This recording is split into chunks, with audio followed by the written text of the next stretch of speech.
bem, vamos agora dar andamento à nossa aula. E hoje estamos programados para ver esses tópicos. Vamos falar hoje sobre integrais do espaço tridimensional, os três tipos, típicos, linha, superfície, volume. Então, falando de integração do espaço geométrico, Isso também é um conceito abstrato que pode ser generalizado para espaços n-dimensionais, Tá falando de... Isso é facilmente generalizado uma vez a gente introduzindo esses conceitos, Depois a gente vai falar sobre operações diferenciais no espaço dimensional, tipicamente gradiente, divergente, e tem um rotacional que vai ser dado na próxima aula. E quando a gente fala do gradiente, a gente vai falar sobre o operador importante, que aparece nas quatro equações de Maxwell, que é o operador nabla. Isso aqui está errado, Isso aqui já foi dado Isso aqui apareceu de gaiato aqui, isso foi da aula anterior, certo? Muito bem. Deixa eu só abrir aqui minha aula. Primeira coisa que surge no conceito de integração no espaço dimensional é a integral de linha, de uma função. Então, como a gente está falando de espaço tridimensional, um caminho, digamos C, ele sempre vai ser a interseção de duas superfícies. Então, duas superfícies interceptam, determinam um caminho. Então, você tem aí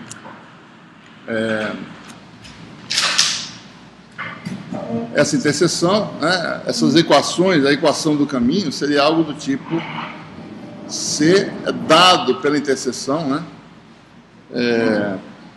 que você tem superfícies S1 e S2, S1, digamos que a gente está falando das coordenadas cartesianas, S1 das coordenadas, a gente pode sempre escrever uma equação de superfície dessa forma, uma relação entre três coordenadas, S1 igual a 0,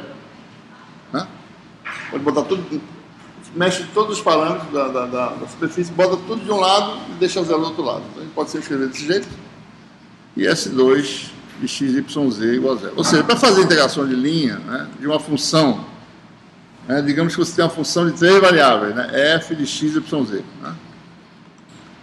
Então a gente vai calcular em muitas situações a integral de uma função que pode ser uma função de densidade, por exemplo, densidade linear de carga, por exemplo, entre outras coisas. Então a gente vai necessitar calcular a integral de linha ao longo de um caminho. Então surge o primeiro conceito, que é a integral com respeito à coordenada, com respeito à variável, integral com respeito a uma variável, integral de linha. Está aqui mais introduzindo notação e mostrando como calcula as coisas, com respeito, por exemplo, a variável x,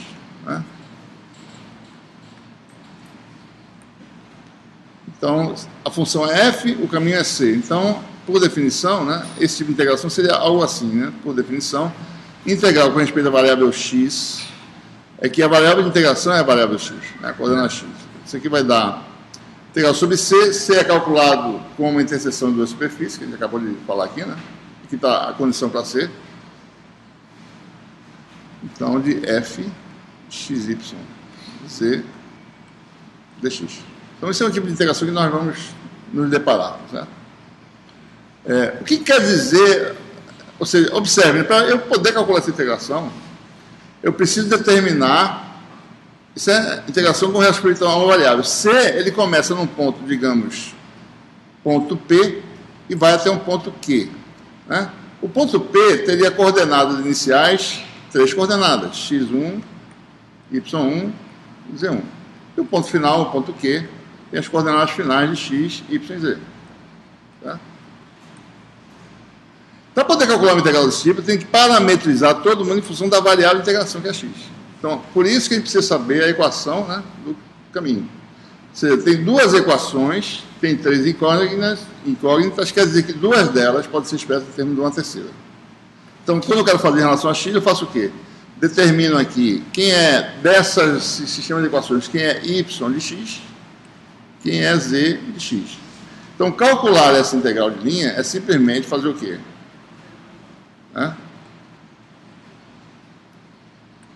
Fazer isso aqui, Integral, do ponto inicial, que é x1 até x2, f de quem? De x, y parametrizado em função de x, z parametrizado em função de x dx. Ou seja, a integral de linha com respeito a uma variável, ele está falando de integral de linha com respeito a uma variável, porque todas as integrais de linha recaem como integrais de linha com respeito a uma variável, né? A gente vai ver já já. Então, isso aqui se transforma no quê? Uma função simples, né? F de quem? Só de x. Então, tem a integração tradicional que a gente conhece, né? Integral unidimensional, f de x dx, certo? Exemplo. Vou pegar aqui. Como é que calcula, né? Na prática. Suponha que você tenha f de x, y, z, uma função de 3 variáveis.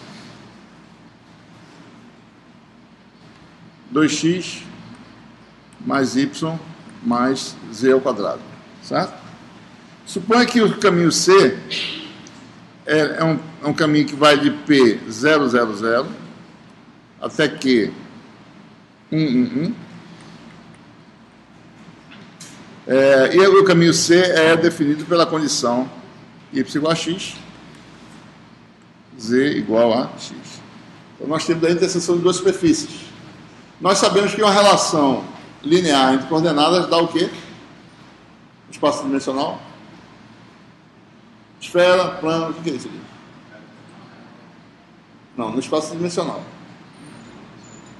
Porque no espaço dimensional nós temos 3 coordenadas, certo? Essa equação quer dizer que Z pode ser qualquer coisa, tá bom? Então isso aqui é um plano. Isso aqui é outro plano, certo? Aqui diz que Z igual a X sempre, mas Y pode ser qualquer. Certo? Né? Pode até desenhar aqui rapidinho, certo?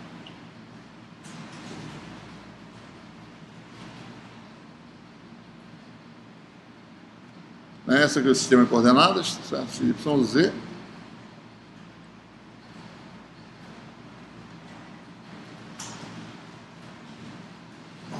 Y igual a X é quem, né? Y é sempre igual a X. Então, a interseção com o plano Z igual a 0 é uma reta, certo? Mas Z é qualquer, então vai ser esse plano aqui, ó. Certo? Mais ou menos, né? Vou pegar um pedacinho dele, é um plano infinito, né? Intercepta. O outro é quem? Z igual a X. Z igual a X, a interseção é essa reta aqui, né? Certo? Então, vou botar assim mais ou menos, né? Um pedacinho dela. E a interseção desses dois vai dessa reta aqui, né? Que vai, enfim, uma reta infinita. Mas isso aqui é um pedaço dela que vai de P até aqui. Deixa eu botar outra cor aqui.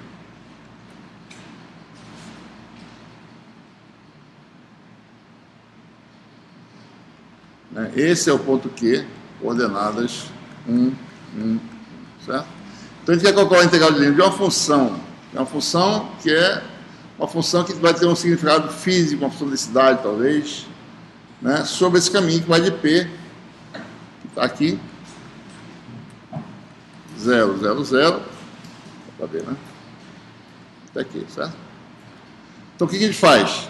A gente precisa fazer o quê? Parametrizar em relação a x, né? Certo?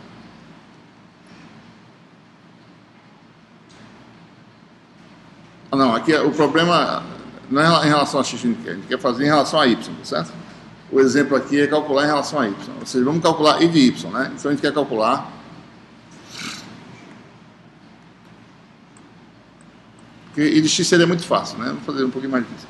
I de y seria integral de f sobre esse caminho c que ele falou, f de x, y, z, dy. Quer dizer o quê? Para calcular a integral, y1 vale quanto? 0, y2 vale 1, certo? Eu tenho que parametrizar essa função em função da variável de integração, que é y, né? Então, olhando aqui para essa equação, uma das condições é x igual a y, né? Então, x eu jogo, substituo por y. E z? Z igual a x, que é igual a y. Z também é igual a y, né? Então, parametrizo essas funções em termos de y. Isso aqui vai dar sobre c, né? Isso aqui vai dar o quê? F igual a 2y mais y, dá 3y mais y2, né? Então, a integral dessa função quadrática dá a integral tradicional que nós conhecemos. 0 a 1, 3y mais y2 dy. Integral de y dá y2 sobre 2, integral de y2 dá y3 sobre 3. Calcula isso aí, vai dar um número final que vai dar um valor final, né? No caso aí deu quanto? 11 sextos. Dá um número aí. Vocês verifiquem depois essa continha, certo? Para ver se está certo. Ok? Então é assim que calcula o integral. O integral de linha com respeito a uma variável.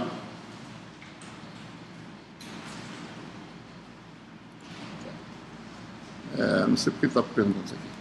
Então, o integral com respeito a uma variável, integral no espaço tridimensional com respeito a uma variável, recai, né, no integral tradicional que a gente está habituado já. Tá? Tudo bem. Muitas vezes a gente vai, na maioria das vezes, na realidade, a gente vai calcular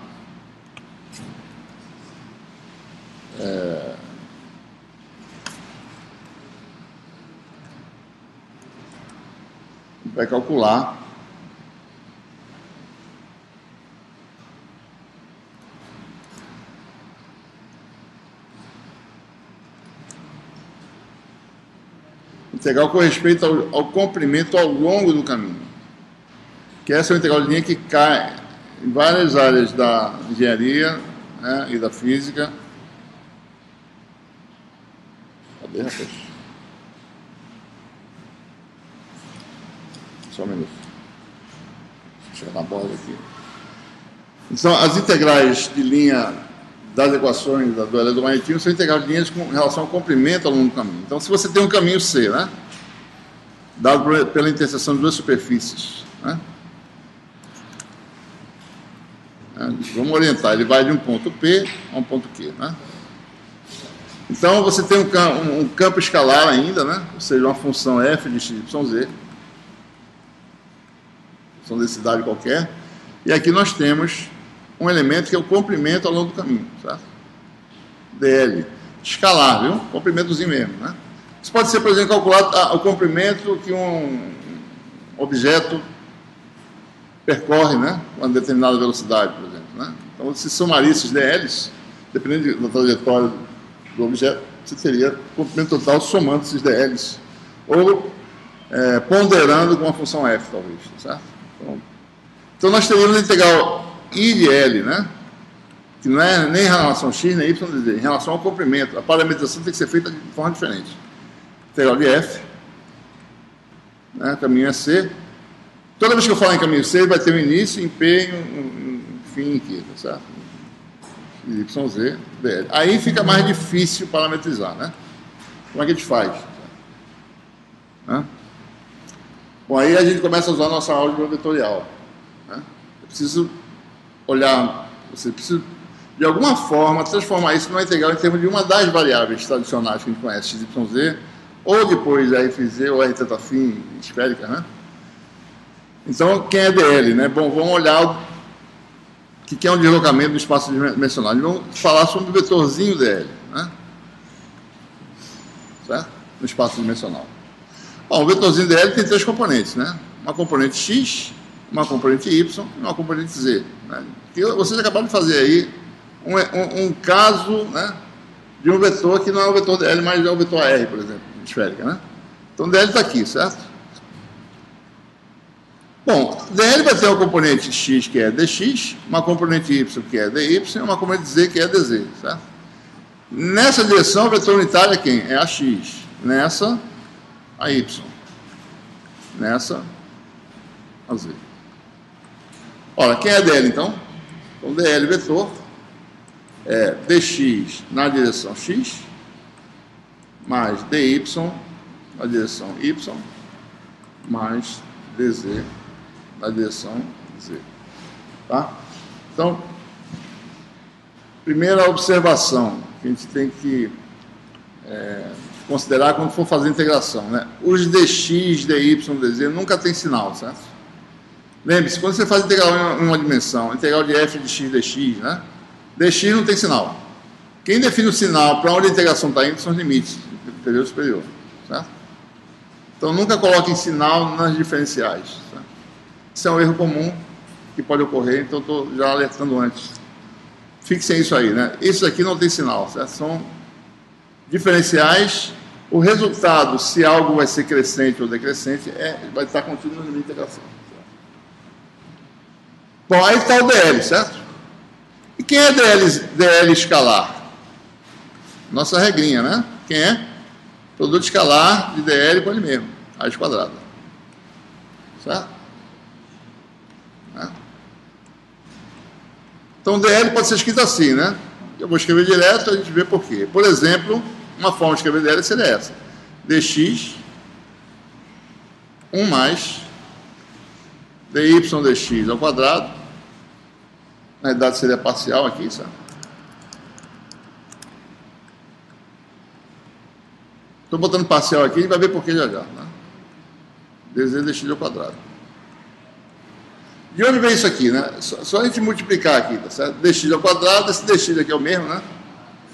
dx ao quadrado cancela, dx ao quadrado cancela. Fica dx ao quadrado mais dy ao quadrado mais dz ao quadrado. É isso.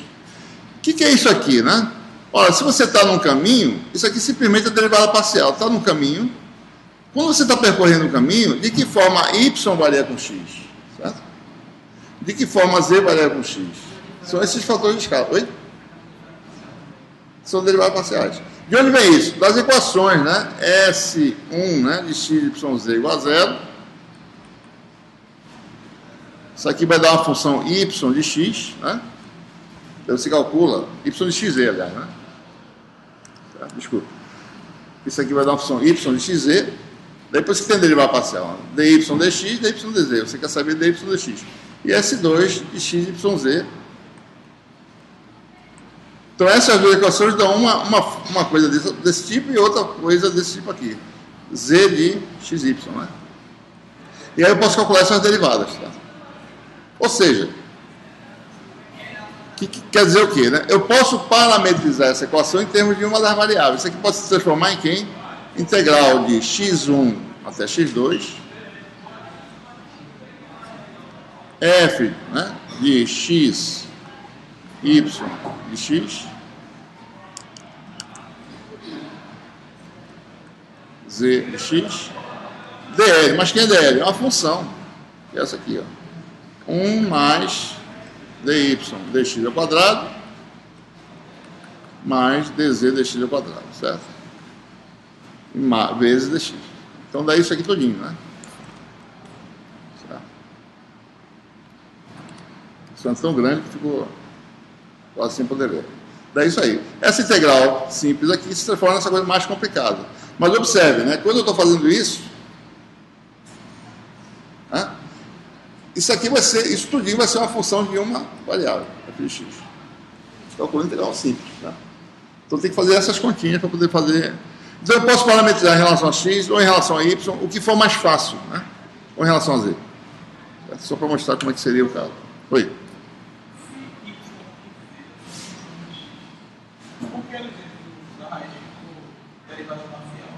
Porque y é função de x e z. Quando você pega as equações lá, né? Você pode transformar em duas equações, de y de x e z de x e y. Tá? Daí são derivadas parciais. Tá? Porque z não depende só de x, né? Na superfície lá. Depende de duas variáveis. A gente transforma duas equações em duas outras. Uma é y de x e z. Tá? Y é igual a alguma coisa de x e z. E a outra, z é alguma coisa de x e y, uma função qualquer de x e y. Transforma nessas novas equações, as equações da superfície. Tá? Muito bem. É assim em cartesiana, né? E nos outros sistemas de coordenadas, como é que fica? Certo? Né? A gente está falando de se parametrizasse em cartesiana, mas tem outros sistemas, né? A coisa fica um pouco mais complicada, a gente tem que dar uma olhada nisso.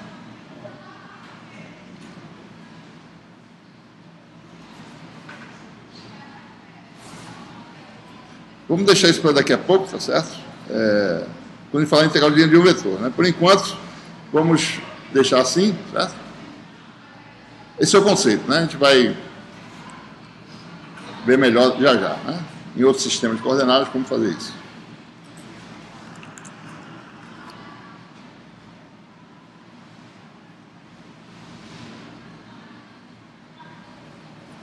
Muito bem. Próxima integral que a gente fala então de integral de linha de uma função com respeito a uma variável. Né? Então vamos lá, o que a gente fez, né?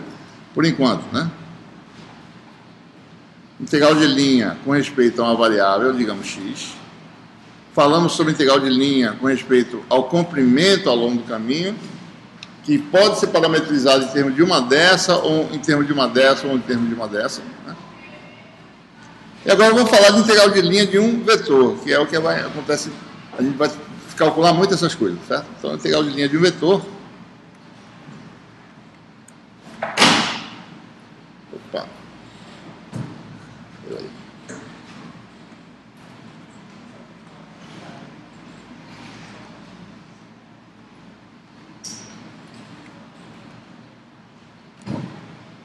Então, nós temos aí agora, certo? Tem várias possibilidades de construir integrais de linha, né? Eu vou dar alguns exemplos. Se você tem um campo vetorial, vamos falar ainda em cartesianos por enquanto, tá? Campo vetorial é um vetor que é a função de 3 coordenadas. Vamos falar de x, y, z por enquanto. O que quer dizer isso? Tem 3 componentes. Cada componente é uma função de 3 variáveis. Tá? Por enquanto, falando só em cartesianas, né? Assim. Então, um vetor tem 3 funções escalares que o definem.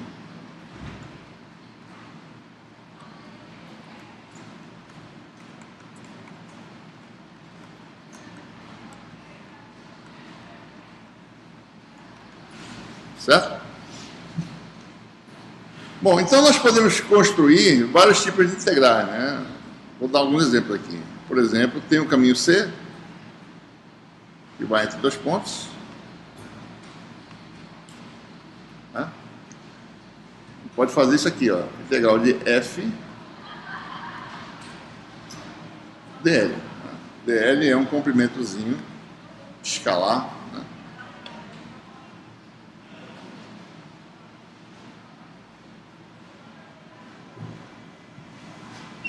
Ao longo do caminho, certo? Isso aqui vai dar como resultado o quê? Essa integração aqui. Lembre-se, integrar é somar, certo? Você pega f nesse ponto, por exemplo, suponha que f nesse ponto esteja para cá, certo? Nesse ponto aqui, ó. Pega esse valor de f, multiplica pelo dl nesse lugar aqui, vai dar um vetor em que direção? Hã? Não, na mesma direção, dl é escalar, certo? Então, se f aponta para cá, eu multiplico por um escalar, dá um vetor colinear com f. Então, você soma esse vetor vezes dl, mais o vetor, por exemplo, aqui tem um outro, o f mudou para cá, por exemplo, certo? Você pega o dl aqui, vezes f dá esse vetor aqui, você soma isso, mais esse, vai somando. A integral é a soma desses vetores multiplicado pelos dl's nos lugares que o vetor está atuando. Né? Isso aqui dá como resultado o quê? Uma soma vetorial, que dá um vetor, certo? Isso é um tipo de integração que pode ser calculado, né? Pega f vezes um escalar dl, dá uma soma de vetores ao longo da trajetória. A segunda opção seria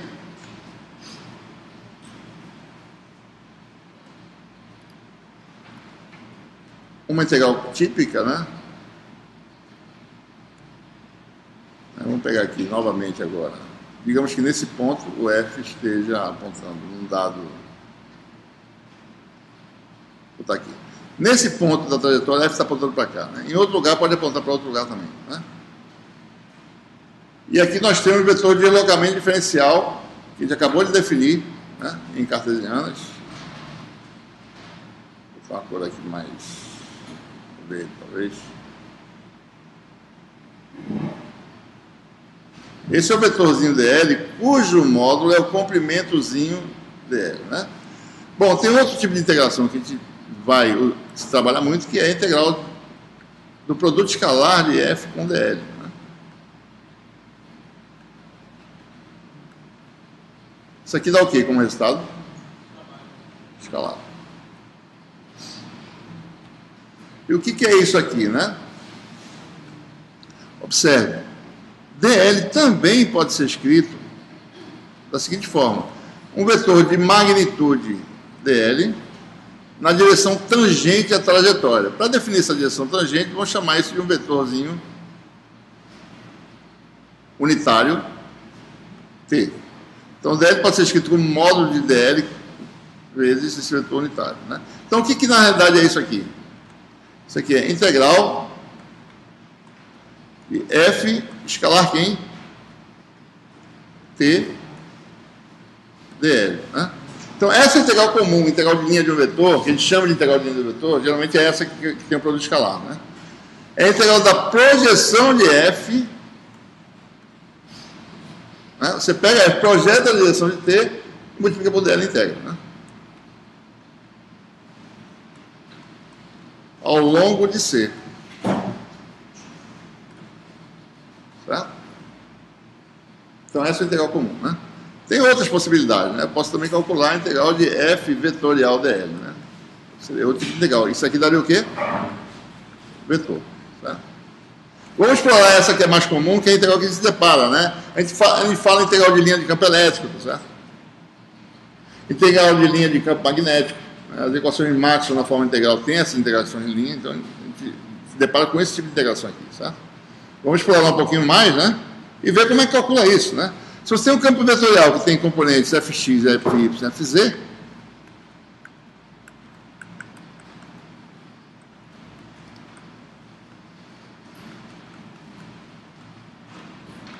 e se dl pode ser decomposto em cartesianas, né? Como quem? dx, dy, dz, nas três direções,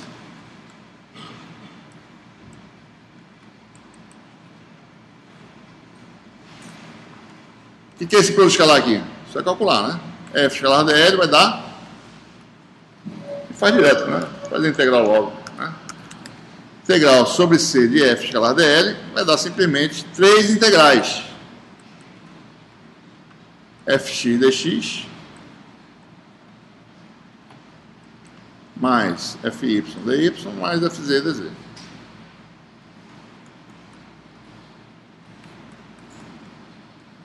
Você recaiu em que caso? Recaiu em integrais com respeito a uma variável, né? Aqui foi x, aqui é y e aqui é z. Então, calcular a integral de linha de vetor é, no fundo, no final, né? Recai em integrais de linha com respeito a uma variável. Então, para aqui eu tenho que fazer o quê? Fx é função de três variáveis, é uma função escalar, né? Parametrize em função de x. Aqui, parametrize em função de y. E aqui em função de z. São três integrais. Tá? Simples. Né? Integrais simples, tradicionais. Bom, como é que a gente faz isso em outras coordenadas? Bom, se eu tiver um campo vetorial expresso em cilíndricas, por exemplo, né?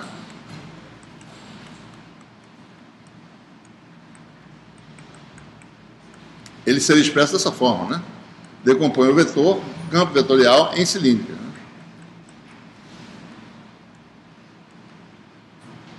Então, quem é o dl em cilíndricas? Eu tenho que fazer em cilíndrica, né? Tem que trabalhar em cilíndrica. Quem é o dl em cilíndrica, né? Bom, a componente radial AR, né? Mais componente azimutal Aφ,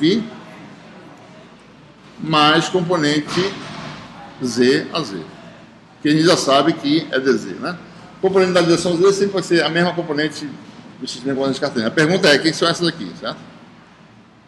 Né? E aqui está um desenhozinho para a gente entender como é que calcula essas componentes. O que quer dizer calcular a componente do dl numa direção, né? É determinar para uma variação da coordenada associada àquela direção, qual é o comprimento produzido. Certo? Então, na direção radial, que é essa aqui, que é o AR, se eu deslocar o R de uma quantidade dr, o comprimento produzido é quanto? R é medida em que unidade? Fisicamente falando. Comprimento, metro, né? Então, dr é metro. Então, eu produzo um comprimento dr metros na direção radial. Então, o dl radial é quem? É o próprio dr, é a própria coordenada vezes a r. É o próprio dr, certo? Bom, e na direção azimutal? Deixa eu apagar isso aqui.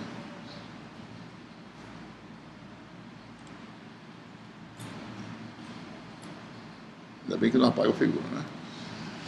E na direção azimutal, a pergunta que se faz é essa: se eu fizer φ variado de um incremento de φ radianos, que não tem unidade, qual é o comprimento produzido na direção do vetor a φ, que está para cá? Vai ser quanto? Se o comprimento desse arco de circunferência aqui, ó. Se essa distância aqui é R, né, daqui para cá, então é R vezes dφ. Esse é o comprimento produzido. Então, o dLφ é R dφ. Certo? Ou seja, quem é o dL em cilíndricas? Resposta: dr AR mais R dφ a φ mais dz. E aí você fica com essa integração, né? Ou seja, a integral de f dl, você tem três integrais de uma variável. F escalar dl em cilíndricas vai cair em três integrais. Uma vai ser fr dr mais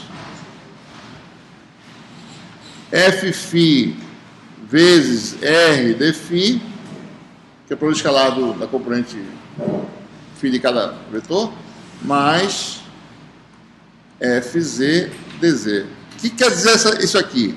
Esse R, tá certo? Ele depende de φ e de z na superfície, né? E no caminho você vai parametrizar isso aqui como função de quem? De alguma forma, transformar isso aqui em R de φ, certo? E aqui também, né? Todo mundo tem que ser parametrizado em termos da variável de integração. Aqui todo mundo tem que ser parametrizado em termos da variável de integração também, certo? Porque lembre-se, todas as integrais têm que recair numa integral unidimensional. Tá? Então, essa seria a forma de calcular em cilíndricas e em esféricas. Como é que seria? Mesma pergunta, né? Quem é o dl em esféricas, tá certo? Deixa eu apagar essas coisas aqui.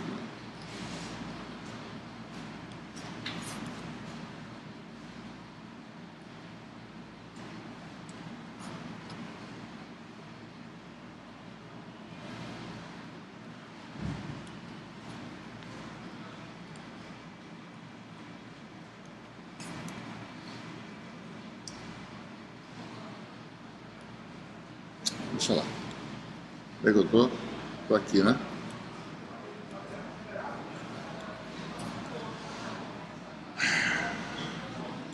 Tudo bem. Então, aí tem uma figura também para mostrar quem são os comprimentos nas três direções, né? O que eu quero, no fundo, aqui é saber, né? Quem é dl no sistema de coordenadas esféricas. dl radial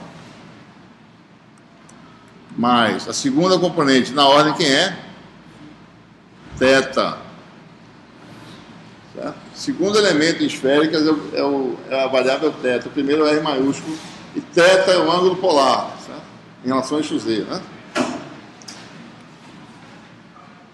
Terceiro é dl φ. A φ, certo? Então vamos ver quem são esses componentes. É a mesma pergunta. Se eu pegar a variável R, variar de uma pequena quantidade, que é um comprimento produzido, se eu pegar θ, variar de uma pequena quantidade, que é um comprimento produzido, é a mesma pergunta aqui para frente, né?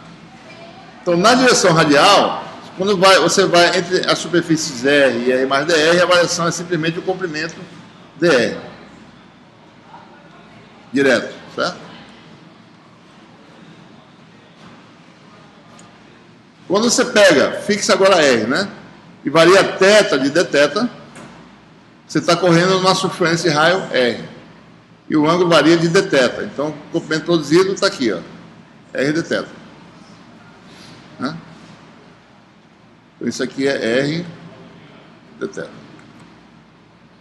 Finalmente, quando você pega, fixa R e θ, então você está numa superfície aí cônica, né? Que é essa superfície aqui, certo? Pega R, né? Sai desse ponto aqui, cuja projeção está aqui, certo? E vai para esse outro ponto.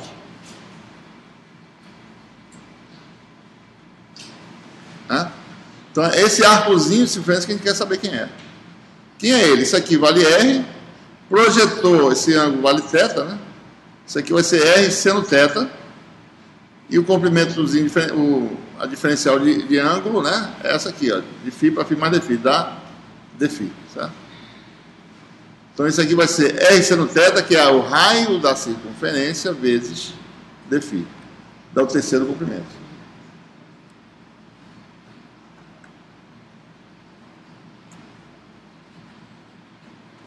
Então aí está o dl em esféricas. Né? Observe, né? A dimensão está correta. Né? Comprimento, comprimento, isso aqui é número, né? Comprimento, isso aqui é número. Sempre olha a dimensão. Se não estiver correta, você errará uma coisa. Né? Então, a integral de linha vai dar. Né? Chamar de I, né? Para não ficar repetindo a integração, vai dar a integral de FR dr mais integral sobre C de Fθ, né? Componente θ do vetor R seno R dθ, desculpa.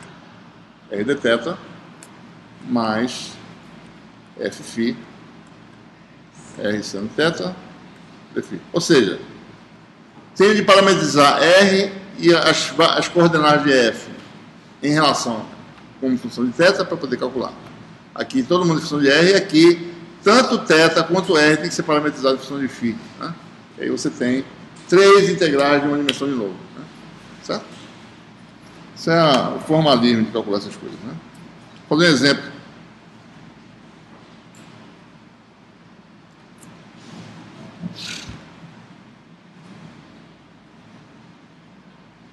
Exemplo que está aí na nota de aula, no livro, né?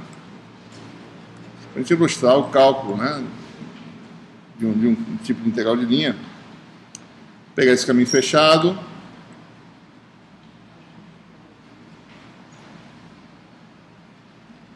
Você tem aí mais ou menos 45 graus aqui, certo? E você tem aqui mais ou menos o caminho fechado aí. Vamos fazer essa integral fechada dessa forma, né? Você vai ter um campo vetorial e tem um caminho. Vamos dizer que o nosso caminho está num plano, né? Para simplificar.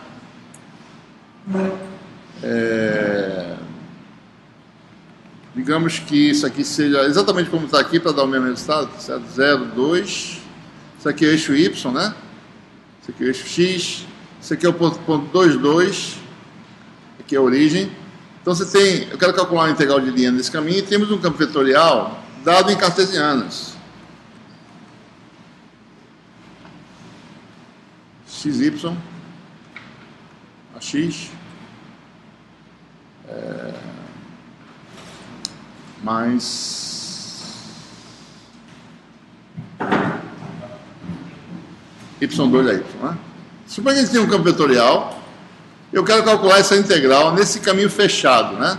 Quando o caminho fechado, a gente vai denotar, né, dessa forma, né, a integração. Pode dizer que o caminho está fechado, né? A gente vai ter uma convenção que eu vou falar já já, né, mas por enquanto vamos esquecer essa convenção. Digamos que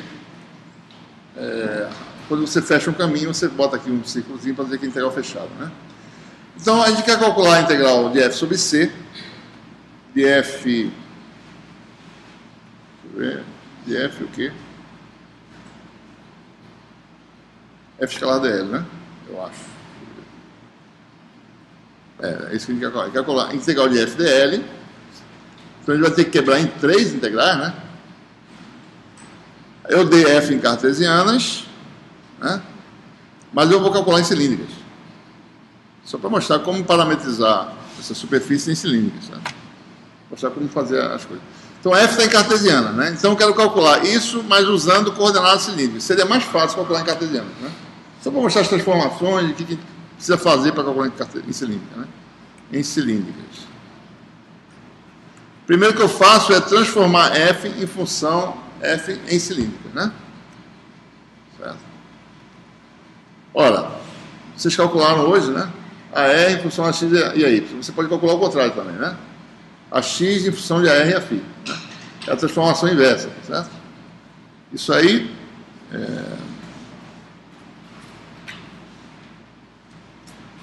daria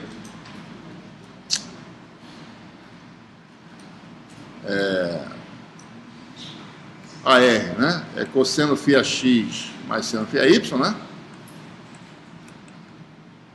Vocês mostraram aí. O Aφ é menos cosseno φ, né?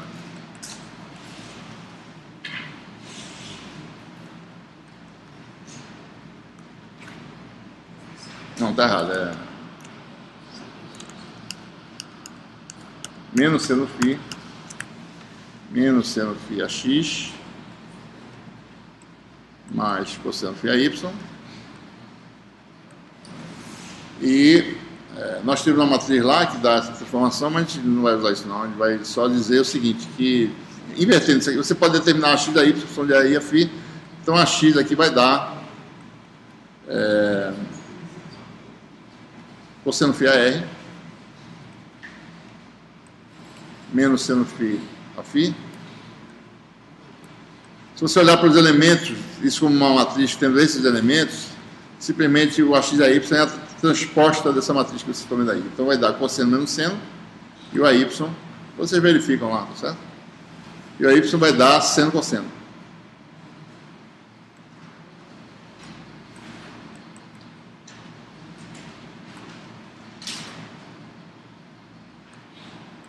Certo? Observe que se vocês olharem isso como matriz com esses elementos aqui, né, cosseno, seno, menos seno, cosseno, isso aqui é exatamente transposto, né? Eu só botei isso aqui dessa forma.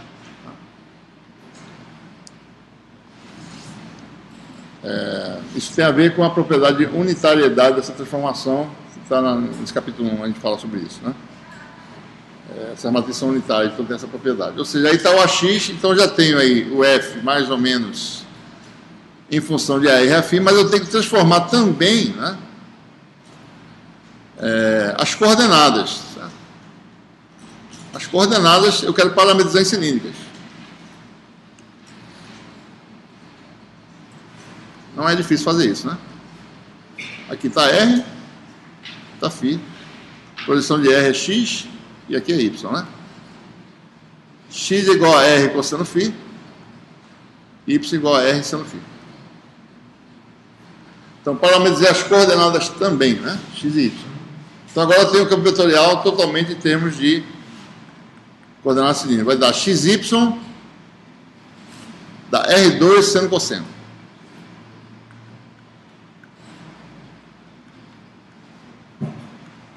Vezes o AX, que está aqui embaixo, né? Eu colocaria cosseno seno. Cosseno menos seno, né? Cadê?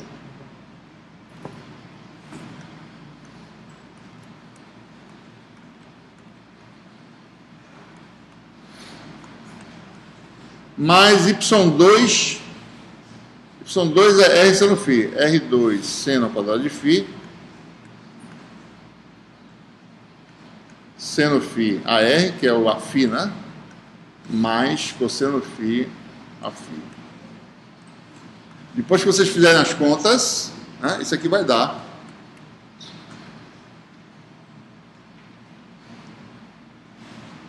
simplesmente um vetor radial, R2 seno de φ a R. Isso é a primeira parte do problema, certo? Ou seja, como eu quero calcular a integral de linhas cilíndricas, eu transformei o vetor de cartesiana para cilíndricas.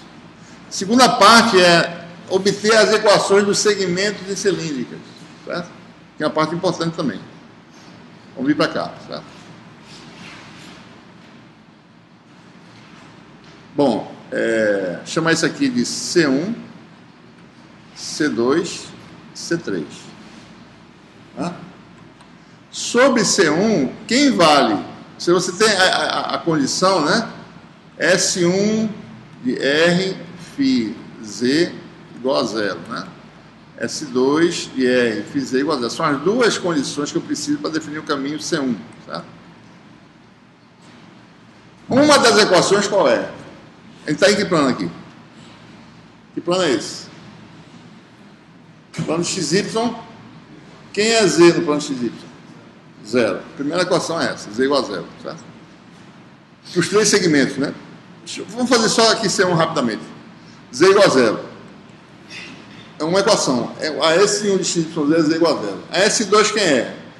Y é X igual a zero. Observem, a superfície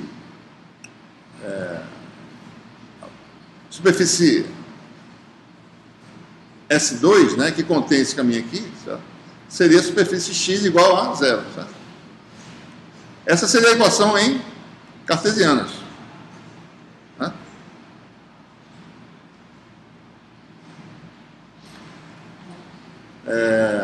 Ora, bom, em cilíndricas isso aqui faz parte de cilíndrica. Isso aqui em cilíndrica aqui é R cosseno φ. Certo? R cosseno φ igual a 0 para R variando de 0 até 2, R aumenta, né? R seria a distância aqui, certo? Quer dizer o quê? Cosseno φ igual a 0, né? Ou seja, φ igual a quem? Π sobre 2. Ou 3π sobre 2. No caso aqui, φ vale esse ângulo aqui. φ está fixado em π sobre 2.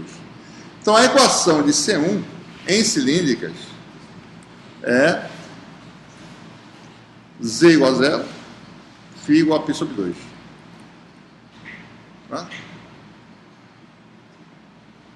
Vamos fazer a equação para C3, né, que é fácil. R variável, φ vale quanto para C3?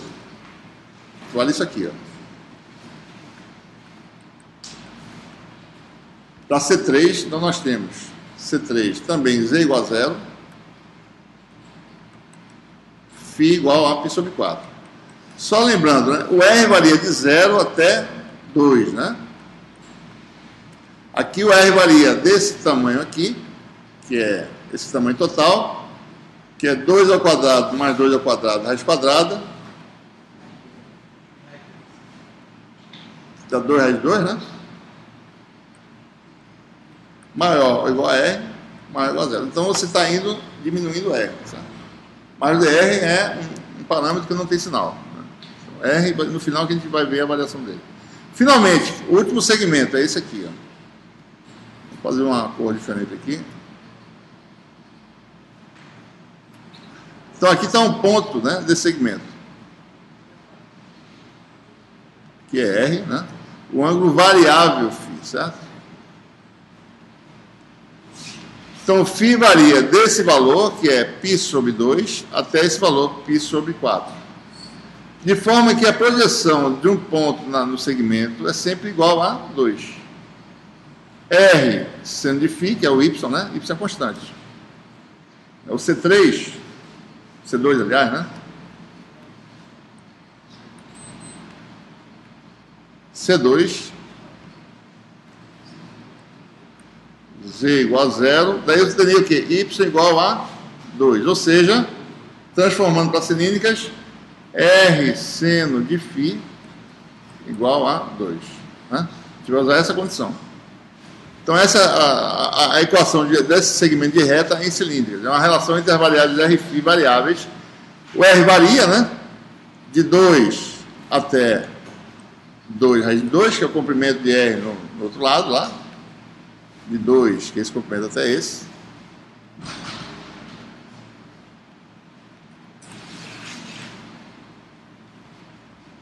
E o φ, simultaneamente, varia de quem? De π sobre 2 a π sobre 4. Então, calcular a integral de FDL agora vai ser o quê, né? Vamos calcular.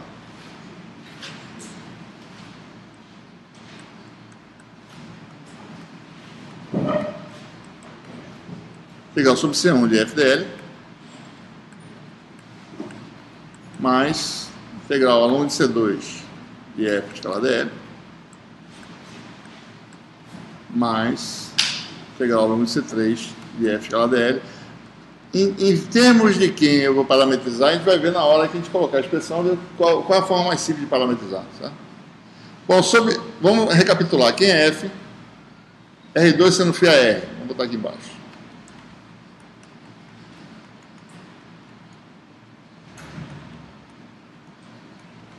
Né?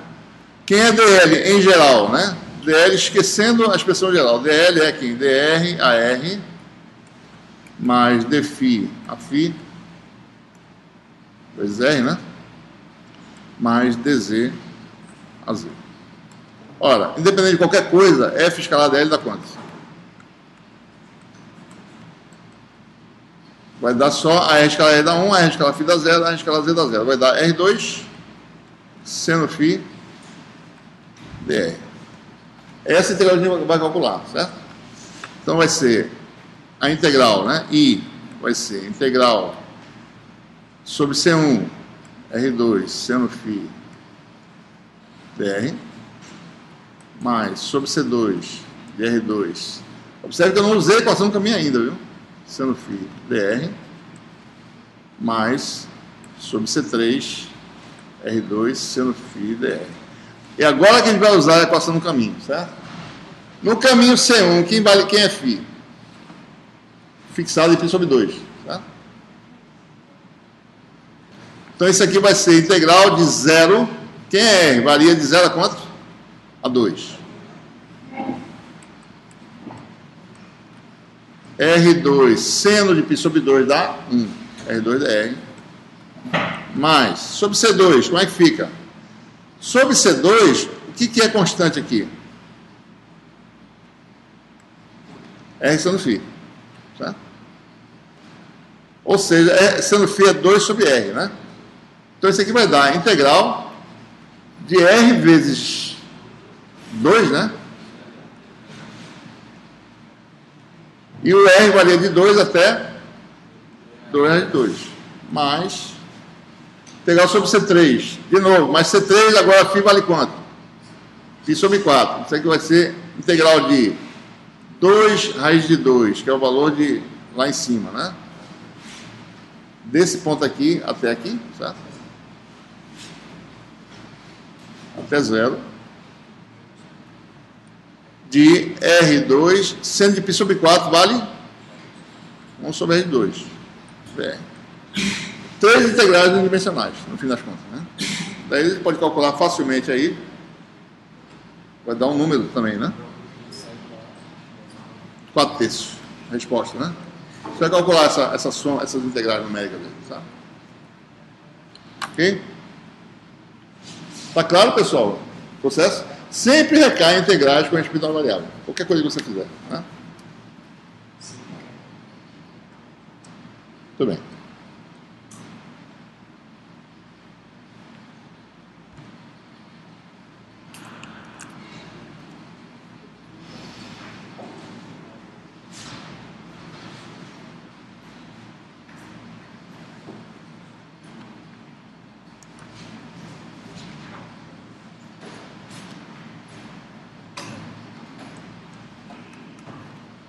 Falar agora sobre integração de superfície.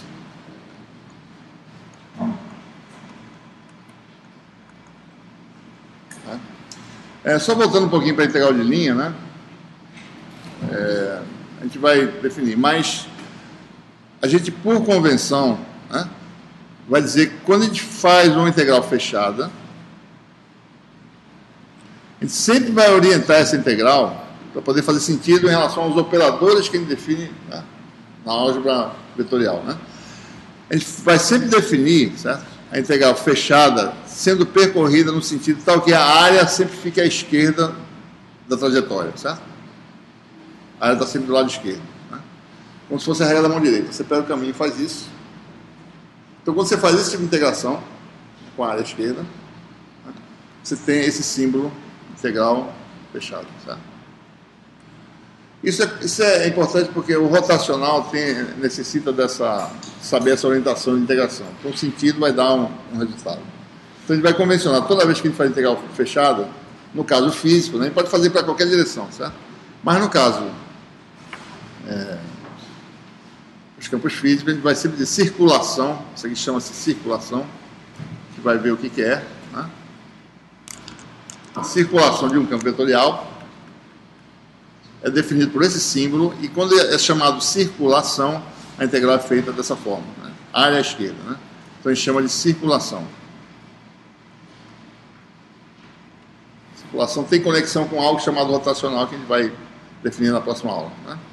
Bom, integral de superfície, o que você tem agora, né? Suponha que você tem um campo F, escalar ainda, né? E uma superfície S.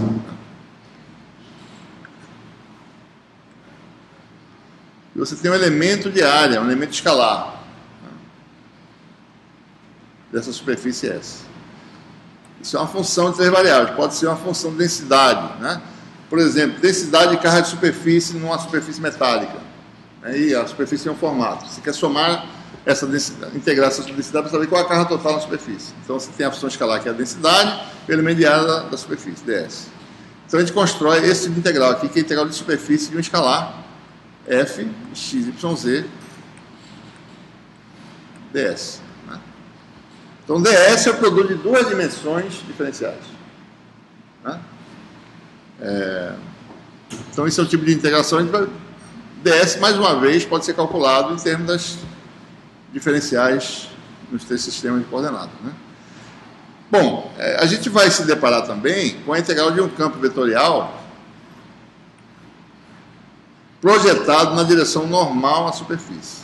Então, digamos que n é um vetor normal à superfície, ds é o elemento de área e f é um campo vetorial. O vetor, né? Em cada ponto, esse f pode variar, né? Ele varia com as coordenadas. Então, tem uma integração que vai ser importante, que é a integral da projeção de f na direção normal ds. A normal pode estar para cima ou para baixo, sabe? Depende de como você quer calcular. Eu quero calcular pressa normal para cima de uma superfície fechada, né? Para fora da superfície fechada, ou para dentro da superfície fechada. A gente define, né? Então, um tipo de integração que é importante e tem significado físico é essa aqui, né? E a gente vai denotar essa quantidade aqui pelo vetor área diferencial. Da mesma forma que a gente precisou de um vetor deslocamento diferencial em integrais de linha, a gente também vai precisar de um vetor área diferencial em 2 dimensões.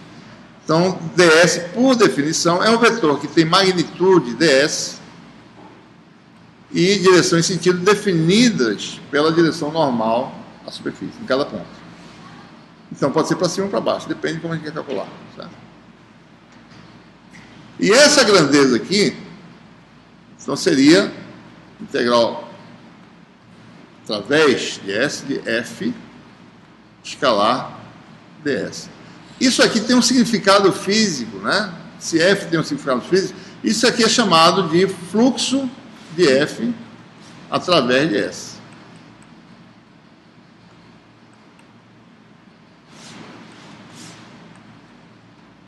A gente calcula fluxo em eletromagnetismo, né? O vetor, densidade, fluxo elétrico, né? O fluxo elétrico para fora de uma superfície fechada, que é calcular isso aí, é a carga envolvida, a lei de Gauss. Né? O fluxo magnético para fora de uma superfície fechada é sempre igual a zero, não tem carga magnética, não existe. Né?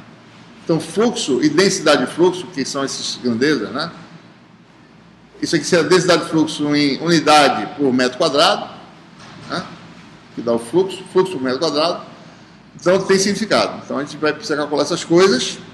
E observe, né? Uma vez definindo ds, sabendo obter ds no sistema de coordenadas, nos 3 sistemas, a gente calcula o módulo dele que dá o ds. Certo? Então, se a gente for calcular, por exemplo, em coordenadas cartesianas, só para dar uma ideia aqui.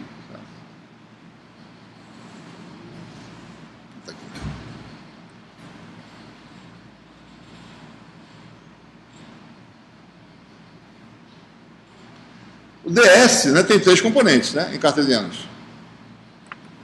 Quem seriam? Vamos ver, né? ds é um vetor que tem 3 componentes, né? ds na direção x, mais na direção y. Observe a utilidade da álgebra, né? A gente calcula várias coisas sabendo esses vetorizinhos aí.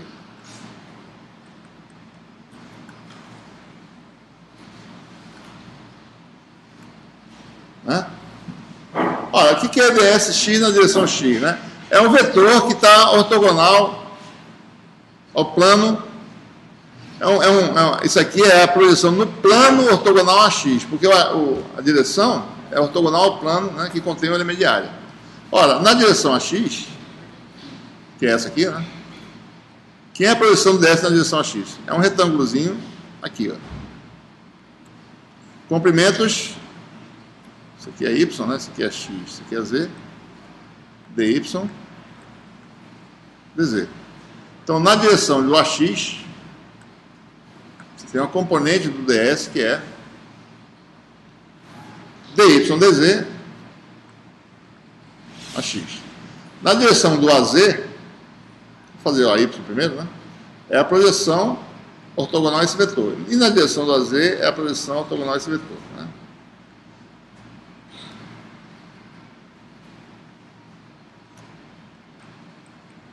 São esses retângulozinhos aí, né?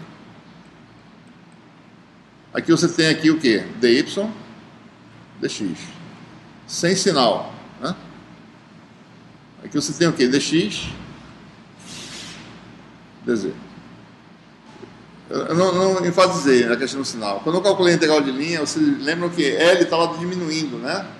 Mas eu mantive dr sem sinal. O sinal foi contabilizado na hora que eu calculei a integral. Do valor maior para o valor menor. Bom, aqui também. Então, o ds está aí escrito, certo? Só é escrever, né? Vai dar dy, dz, ax. Observe que é por sequência cíclica aqui, ó. Só olhar um desses, né? Y, dx, mais, na direção y, vai ser quem? Zxy, né? Dz, dx a y, mais xyz, dx, dy, z. Né? E o fluxo de um vetor através da superfície aberta, né? F escalar ds, vai ser agora 3 integrais duplas, né? Vou botar aqui um símbolo de integral só, mas são integrais duplas aqui, né? Por quê? Fx, dx, dy. Né? Mais fy, dx, dy. Cada integral dessa tem que ser parametrizado em termos de uma variável. A equação da superfície é uma equação só agora, não são duas, é uma só. Uma relação entre coordenadas, né? Então a gente tem que, de alguma forma, parametrizar todo mundo no final em termos de uma variável. Isso aqui está errado, né? Fy, yz, dy, dz, né? Oi? Aonde?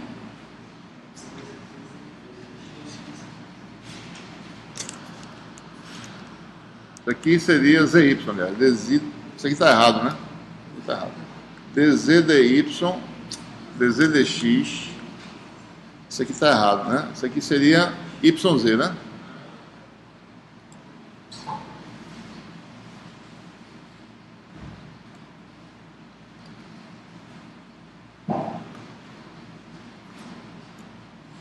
Finalmente, dx dy, né? Certo? Da mesma forma, nos outros sistemas de coordenadas, quem é o ds, né? Cilíndricas. Tem o quê? Você precisa saber quem é a componente radial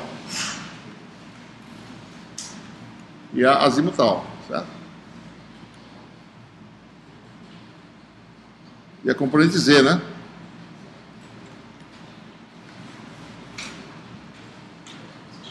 É isso? Então, deixa eu fazer... Acho que eu não tenho esse desenho aqui, não. Deixa eu ver se eu tenho aqui. Não sei se eu tenho esse desenho. Talvez possa ver... Não posso... tem que fazer, né? Muito bem. Então, na direção radial, a gente está na superfície cilíndrica, né? Então, ele fazer só um pedacinho do cilindro aqui, ó. Fazer só o elemento diferencial. Né? Estamos, quer dizer, na direção radial, você tem um vetorzinho, componente radial de ds, né? Na direção do AR. É esse segmento aqui que é R de φ, com esse que é dz, né? Vou botar assim, certo? Na direção azimutal,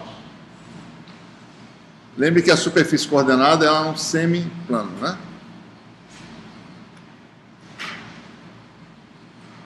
E aqui está a direção, deixa eu botar outra cor aqui. Direção azimutal a φ. Então, um comprimento, ele está no semiplano, né? Isso aqui vai ser DR, e aqui vai ser DZ.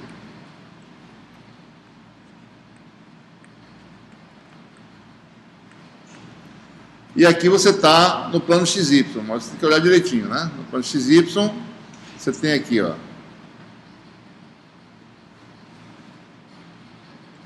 Uma superfície R constante, outra R constante, uma superfície φ constante e outra φ constante.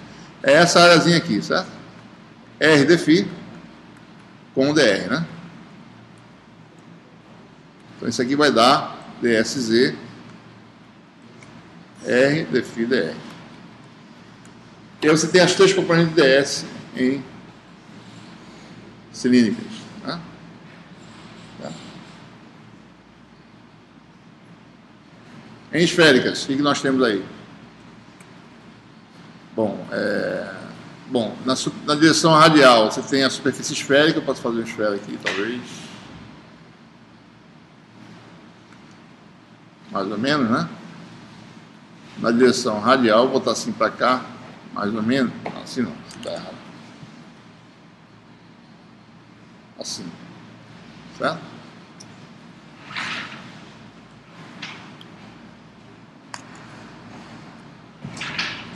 Tá? Então você tem aí, na realidade, essa desenhozinho aqui, né? Um segmento é R de θ e o outro é o R seno θ de φ, que a gente já conhece dos DLs que a gente calculou antes, né? É o produto desses dois. Então, o ds radial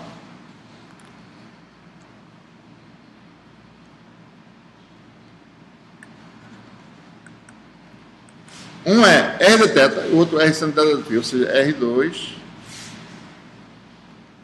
seno θ de θ de φ. Né? E assim a gente faz sempre dois segmentos ortogonais ao vetor, né? E aí por diante. Tá? Vocês trabalham nesses outros dois aí, R seno θ dr de φ, façam essa álgebrazinha para se certificar que de fato é isso mesmo, né? ds φ vai dar R dr de θ a θ. R dr de θ. São as componentes do vetor, né? O vetor em si vai ser isso vezes a R, mais isso vezes a θ, mais isso vezes a φ. Né? Bom, e também, né? Quando você tem uma superfície fechada, integral de um vetor numa superfície fechada e geralmente o elemento de área está para fora, então a gente denota, né? Que está o campo vetorial, né? O F, né? Então, quando a integral é fechada, a gente vai chamar isso aqui da superfície, por enquanto, vai chamar isso aqui de sigma, né? Superfície fechada. E quando você tem essa situação, você calcula o fluxo do vetor através da superfície fechada e para fora da região que ela encerra, isso aí vai chamar de, vai denotar, né? Por esse símbolo, certo? Então, isso aqui automaticamente é uma grandeza importante, que a gente vai, a lei de Gauss tem uma integração desse tipo. Então, é o fluxo para fora da região limitada por sigma. Então, a gente denota isso aqui para dizer que a superfície é fechada. Certo? Bom, finalmente, integração de volume, né? A gente geralmente vai ter um campo escalar ou vetorial, função de densidade de volume, talvez, né?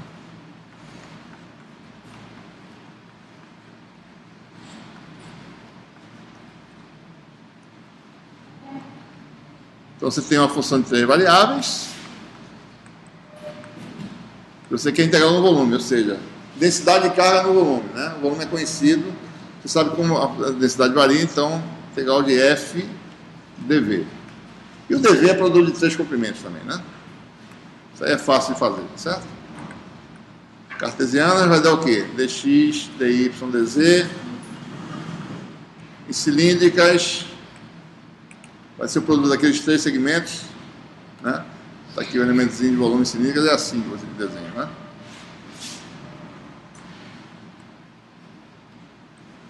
Mais ou menos assim, né? São duas superfícies cilíndricas, né? Você tem um elemento que vai ser o dr, dz e um arcozinho r de φ. Aí você tem o volume, sabe?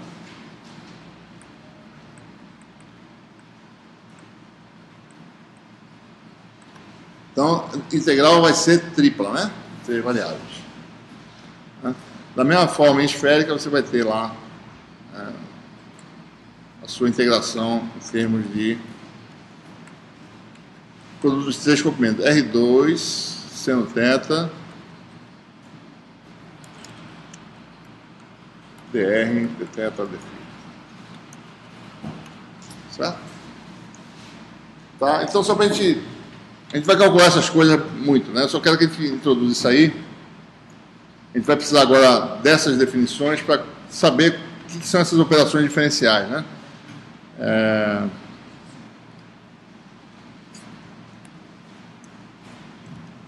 Muito bem. Vamos falar agora sobre as operações diferenciais com vetores.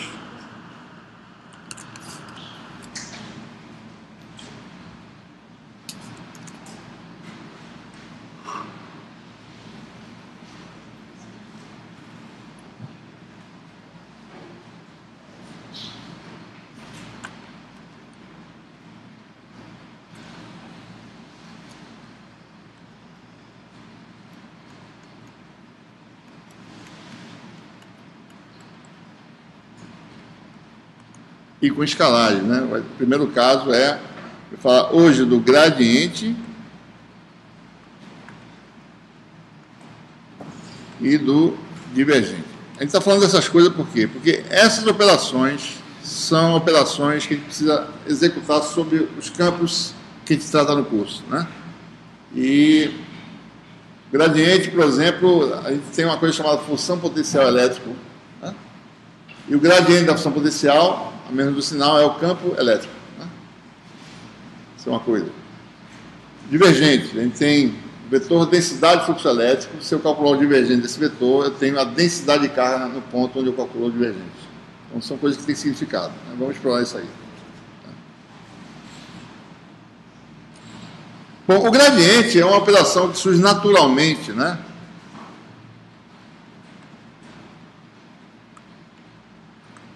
Sobre um escalar, né? Que produz um vetor que tem um significado físico interessante, né? Para a gente poder entender, certo? Suponha que você tenha um conjunto de superfícies, vocês estão vendo aí, S1 e S2, aqui você tem mais superfícies, mas considere duas superfícies S1 e S2, né? S1 pode ser escrita nessa forma, né? Esse F não tem nada a ver com aquele F, tá certo? A minha superfície é descrita agora não por S de x, y, z igual a 0, mas por F de x, y, z igual a C, que é a mesma coisa de S igual a 0, certo? Porque se eu passo S, C para lá, eu fico com F menos C igual a 0, que é S, x, y, z igual a 0. Então, a condição é essa, eu defino a superfície dessa forma, e tem essa função aqui no meio da história, né? E eu tenho uma superfície muito próxima a ela, simplesmente pegando esse parâmetro escalar, variando de um pequeno incremento de DC, né? Então, eu posso ir de um ponto sobre S1 para um ponto sobre S2, e o deslocamento é pequeno, é um deslocamento diferencial, né?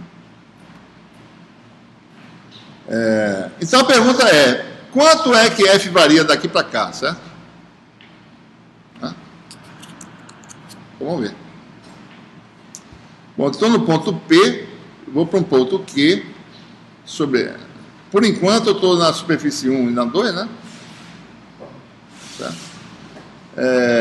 Digamos que P, a coordenada é x, y, z, em que a coordenada vai ser x mais um pequeno incremento em x, delta x, y mais um pequeno incremento em y, delta y, z mais um pequeno incremento em z, delta z. Isso quer dizer que o vetorzinho dl que vai de P para Q é quem? Vou chamar de dl, delta L, né? É o delta x a x mais delta y a y mais delta z a Z. Certo? Suponha que eu saiba quem é F nesse ponto. Ele vale C, né? Quem é F nesse ponto aqui? É C mais DC, né? Mas de qualquer forma, se eu quiser calcular F de X mais delta X, Y mais delta Y, Z mais delta Z, vai dar o quê? O valor de F no ponto anterior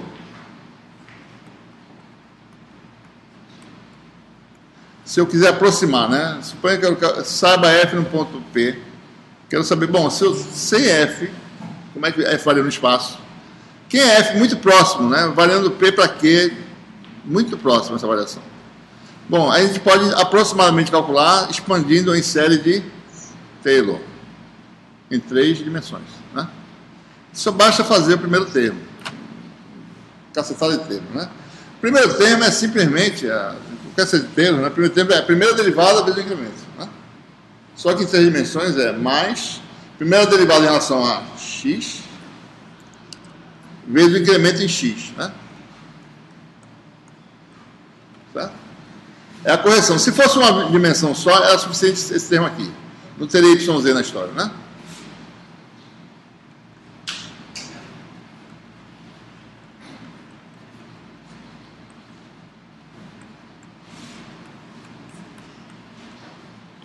Certo?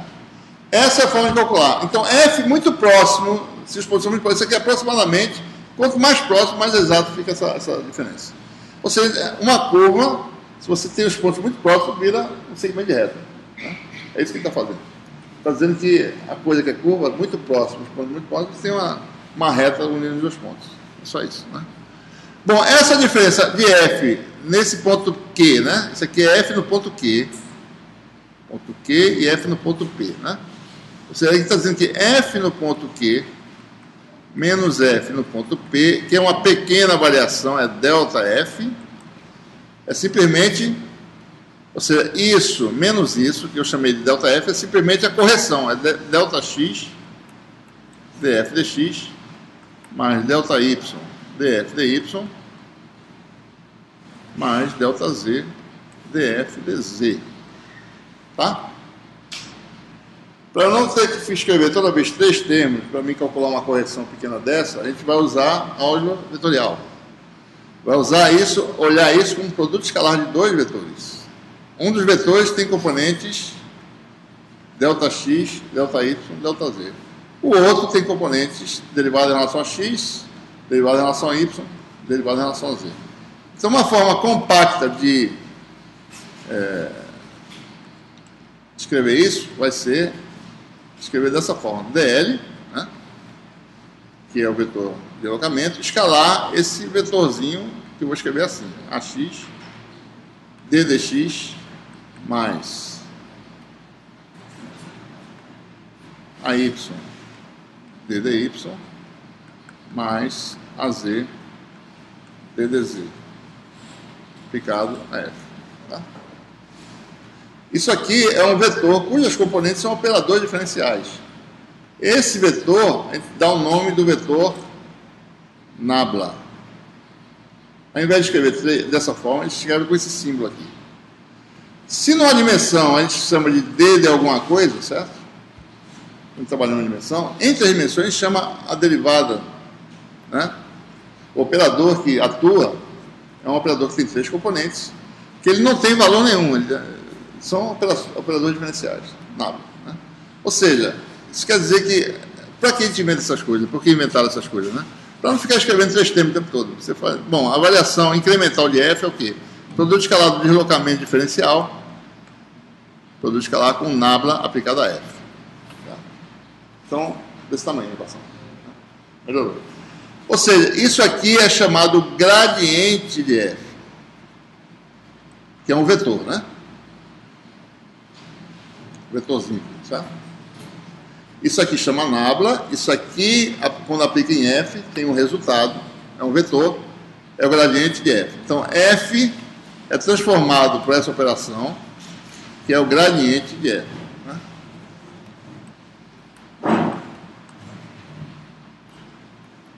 Certo? Qual é a dimensão física do nabla? Vamos olhar sempre, preste atenção na dimensão física, a gente usa coisas físicas aqui no curso. Dimensão física do nabla é o quê? Isso aqui não tem dimensão, né? Isso aqui também não. Isso aqui tem dimensão. Metro a menos 1, certo? Então, nabla é algo que tem unidade, que é 1 metro a menos 1. L a menos 1, né? Você vai seguir. Certo? O que é o gradiente de F? Certo? Então a pergunta é: o que é isso aqui? Qual o significado físico disso?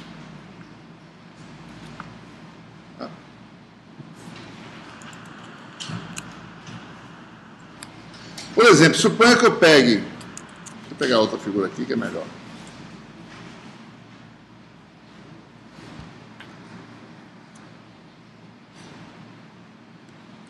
Eu pegue P e Q, eu não preciso botar em superfície vizinha, eu posso botar na mesma superfície, certo? Muito próximo. Suponha que você P e Q na mesma superfície. Então observe, né?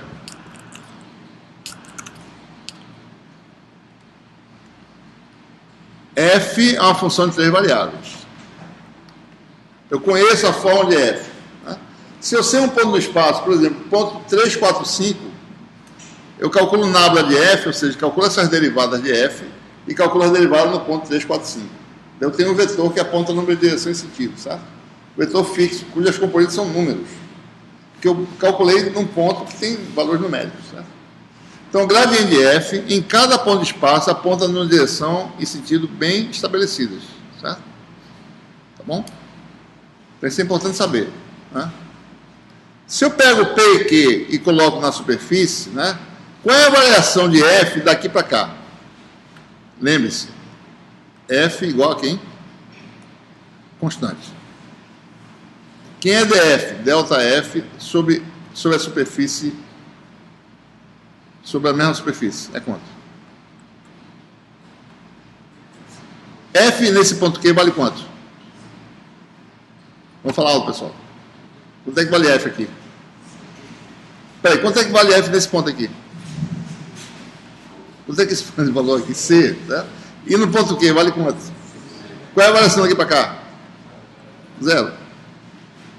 Ou seja, você pegar o deslocamento tangente, pegando o plano tangente, né? Porque quanto menor esse incremento, a superfície vira um planozinho, né?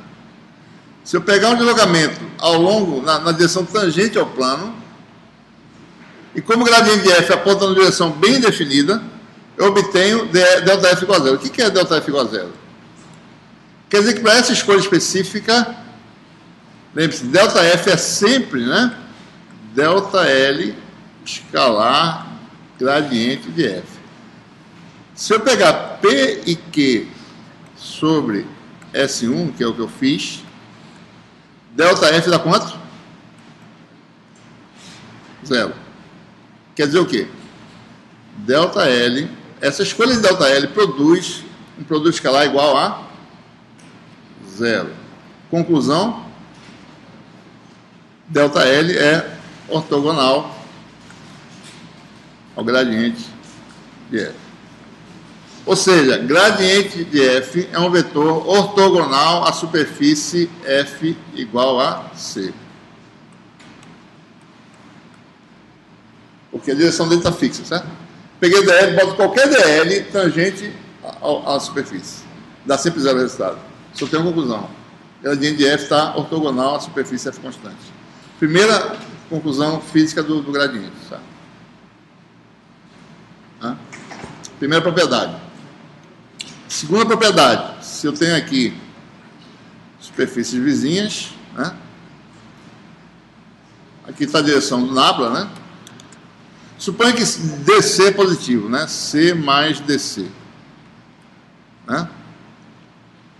Então, aqui está a direção ortogonal, né? Isso aqui é a direção paralela ao gradiente, né?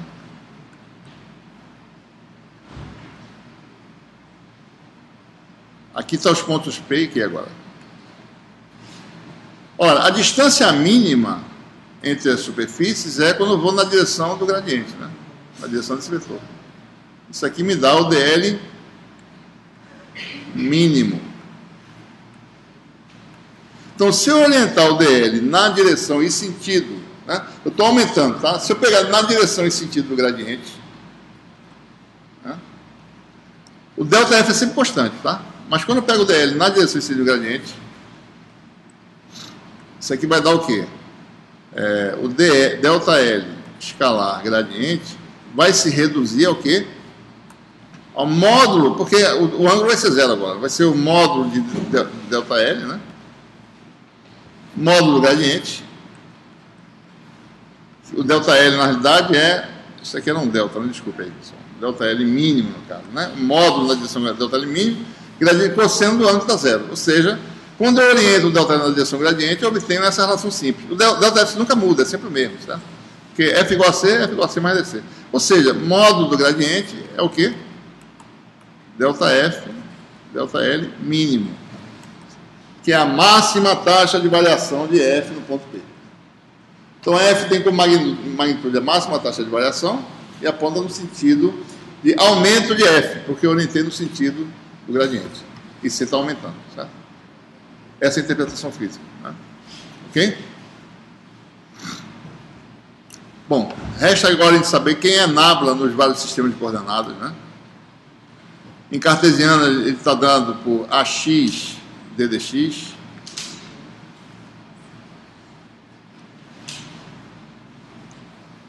Mais a y ddy.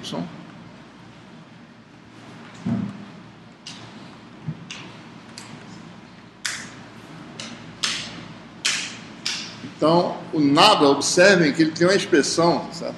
Que não é difícil de determinar. A componente x é a derivada com relação ao comprimento na direção desse vetor aqui. A componente y é a derivada com relação ao comprimento na direção desse vetor aqui. E na direção z, a derivada com relação ao comprimento na direção z. Certo? Então, em qualquer sistema, você vai sempre ter o Nabla dessa forma, né? Direções 1, 2 e 3 vai dar A1 derivada em relação ao comprimento na direção 1, mais A2, no sistema ortonormal qualquer, né? DDL2, mais A3, DDL3, certo? E aí ele pode calcular em qualquer sistema. Cilíndricas. A1 vai ser quem? AR, né? A2 vai ser a φ, A3 vai ser a Z, né?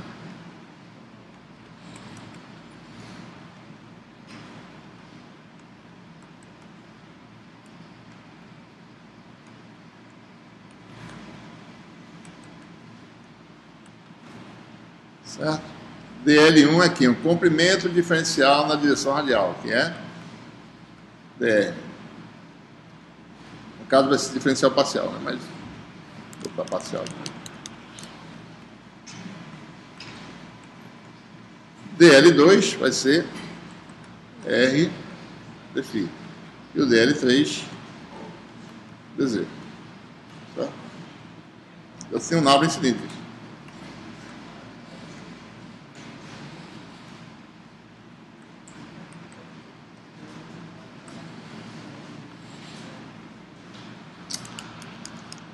Errar aqui, né?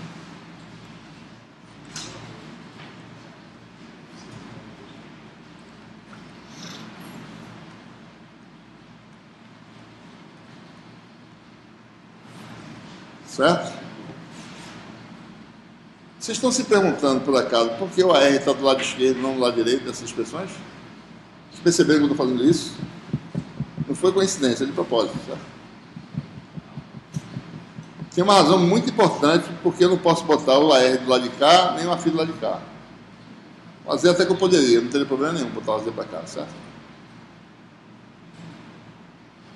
Vocês têm ideia por que não? Qual seria o erro de eu colocar o... Em que eu estaria errando se eu botasse o AFI do lado de cá? Em cima do AFI, exatamente isso. Lembre-se, se não lembrar do que eu falei, né? A R e a φ são vetores que dependem das coordenadas cilíndricas e esféricas também, né? Esses operadores têm que atuar em quem estiver à direita, certo? Né?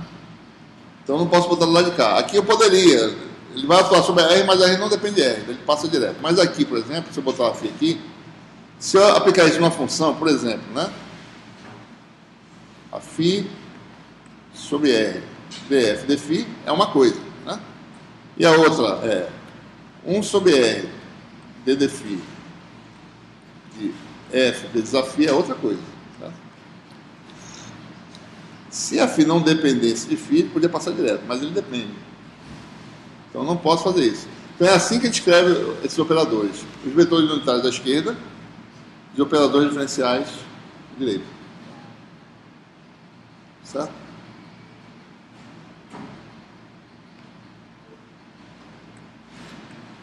Da mesma forma, no sistema de coordenadas esférica, você vai ter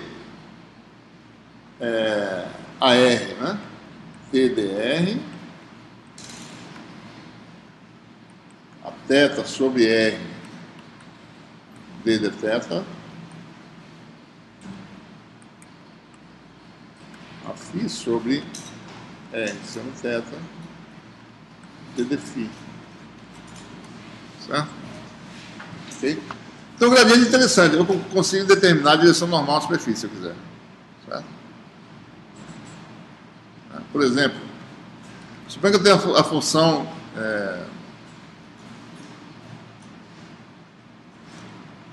z igual a R2, né? Superfície z igual a R2, certo? Qual a direção normal dessa superfície? Eu posso determinar. Né? Construa a função f igual a, por exemplo, né? Eu vou determinar menos de sinal, ou para um lado da superfície ou para o outro, mas vai ser ortogonal ao plano tangente da superfície. Isso aqui é uma superfície, um paraboloide, né? Mais ou menos aí, uma calota, certo? Se você cortar esse paraboloide de um plano, você vai ver uma parábola, né? Z igual a x2, Z igual a y2 e assim por diante, né? Então a direção normal desse paraboloide ou está para cá ou está para dentro, né? Ele pode determinar os dois vetores, certo? Vamos determinar aqui. Então, eu construí uma função z menos R2, que essa função não é nada, é só uma função, não é superfície, não é nada. F igual a zero é essa superfície aqui, certo? F igual a z menos R2 não é nada. Então, determinar a direção ortogonal a isso aqui é determinar o gradiente de F em F igual a zero, certo? Então, quem é o gradiente de F? A R, df dr, mais a φ df dφ sobre R, né? A φ sobre R df dφ não tem, mais a z df dz. Certo? E derivadas parciais, né? Quem é df dr? Só calcular aqui, é menos 2R. Certo?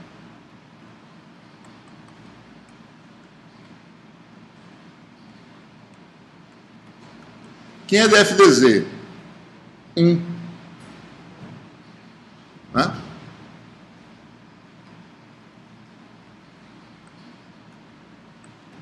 Então aqui está o gradiente de f. Se eu quiser usar condição, se eu quiser parametrizar em função de z, o que eu faço? Eu tenho que saber que isso aqui vale em z igual a R2, né? Certo? Posso pegar R e botar a raiz de z, né? Para z positivo ou a raiz de menos z para z negativo, se eu quiser. Posso botar aqui em função de z, tá? Ou posso deixar assim, né? Observe que eu tenho duas soluções. Essa é uma delas. Se eu tivesse escolhido a superfície f igual a R2 menos z, eu teria uma inversão de sinal. Eu teria mais aqui, menos aqui, que é a outra solução. Né? Certo? Então, essa solução é a que está para cima, né? O vetor normal à superfície com uma componente z que está para dentro. Seria assim, porque o componente é essa aqui, né? Certo? Então está calculado aí a direção normal. Se eu dividir pelo módulo, eu tenho um vetor unitário ortogonal à superfície. O módulo é 1 mais 4R2 raiz quadrada. Tá? Ok? Muito bem. Então, última parte da aula de hoje. Espero que dê tempo. Vou falar aí sobre esse mais complicadinho aí, que é segunda operação diferencial importante. Essa primeira que a gente falou é o quê, né? Operação sobre um escalar gerando vetor, que é o gradiente, que tem significado físico.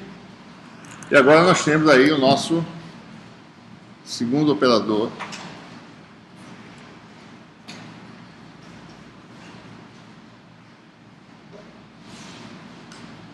cadê, rapaz? Deixa aqui.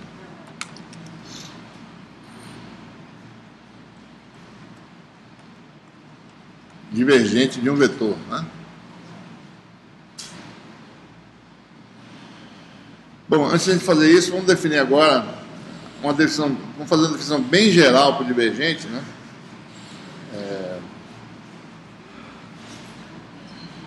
Acabei de falar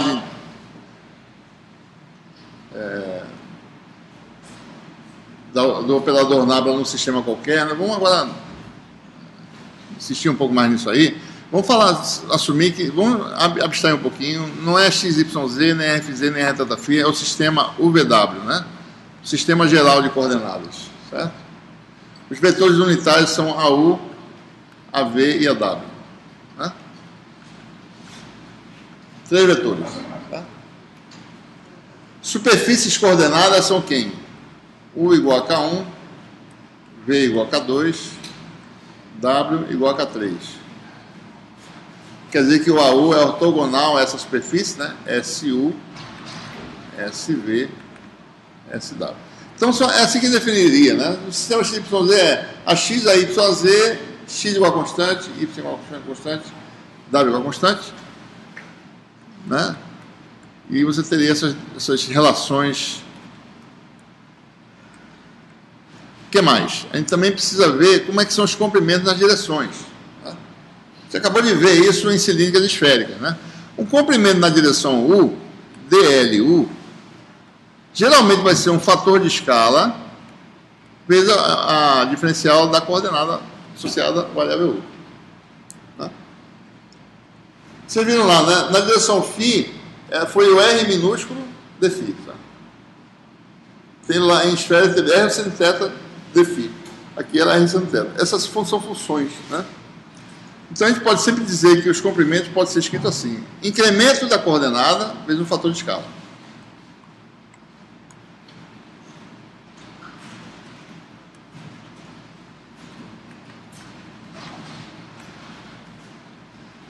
Né? Então, são essas coisas que vai precisar. O que mais? Bom, e com isso a gente tem sempre também área, né? Por exemplo, a área na direção U, isso aqui é comprimento, né? O elemento de área na direção U seria o quê? DSU seria o quê? Produto os comprimentos ortogonais a essa direção. São os outros dois aqui, né? H2 e H3, dVdW, né? É sempre assim, tá?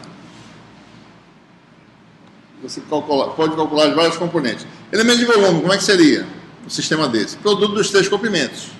H1, H2, H3, DU, dVdW. Então, no sistema geral, a gente teria essas quantidades para utilizar, né? Tem aí comprimentos nas direções, tenho áreas nas direções, mostrei uma delas aí, e o elemento de volume seria isso aí. Tá? Vamos ver aqui, fazer uma tabela mostrando quem são esses valores, né?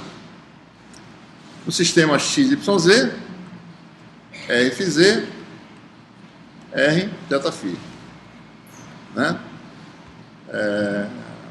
Quem são o V e W? Na realidade, eu vou botar aqui por cima, né? O V e W são essas quantidades dos 3 sistemas.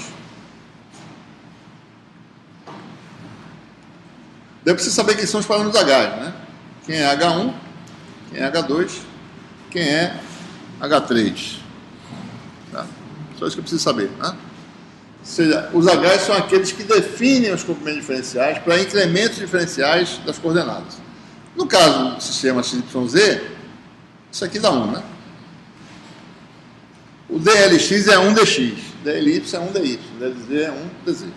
No sistema de coordenadas cilíndricas, o DLR é 1 dr, DLφ é R dφ, DLZ é 1 dz. Certo? Em esférica, o DLR maiúsculo vai ser 1 dr, o dl θ, que é o comprimento da direção θ, é o R maiúsculo dθ, e o dl φ vai ser R seno θ dφ. Então, ou seja, só para mostrar, né? eu vou fazer a discussão para o caso geral, mas no fundo a gente vai usar só para esses 3 casos aqui. Certo? Mas o que eu quero fazer é obter expressões gerais. Né? Por exemplo, se eu quisesse falar no sistema UVW, quem é o nabla nesse sistema? Como é que seria? Seria AU DDLU, né? Sobre H1 DDU. Né? Mais AV sobre H2 DDV. Mais AW sobre H3 DDW. No sistema com essas definições dos parâmetros H e etc. Tá bom? Então, definidas essas coisas, a gente agora pode calcular, falar o que é o divergente, né?